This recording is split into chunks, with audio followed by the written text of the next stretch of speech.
So a lot of you have been asking questions with regards to the application process and all of the options available for homeschooling in South Africa, and I will get to that within the next few videos.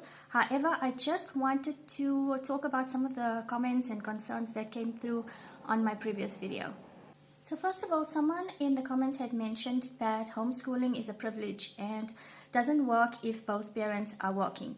I'd have to agree with you to a point. It is a privilege to be able to be home with your kids.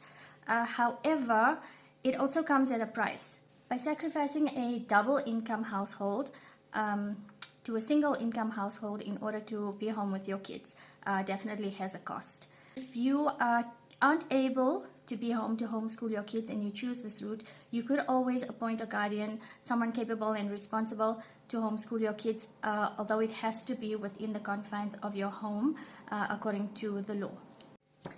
Now, the thing everyone likes to fight about is homeschoolers are not social, or homeschoolers are lonely and isolated and wouldn't know how to behave or be out in public. This could actually not be further from the truth. So first of all, let me break this down in terms of mainstream schooling.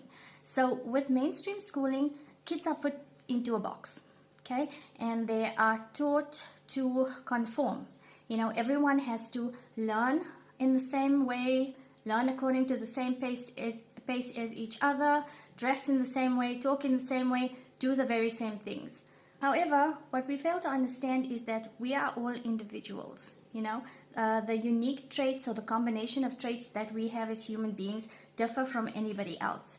So putting everyone in a box together and making them do the same thing in the exact same way doesn't really work. And for the kids, it doesn't work. For this creates a lot of trouble for them.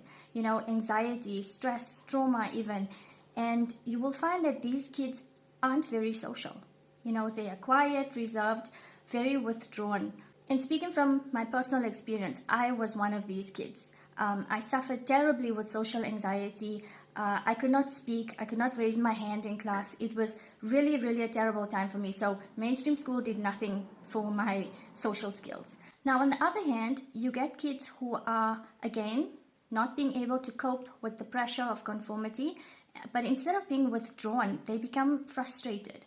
You know, they will act out, they will lash out, they will be the bullies to those quieter kids who are the ones who are being bullied. So there's different ways that it can really affect them, and we don't really think about it in that way.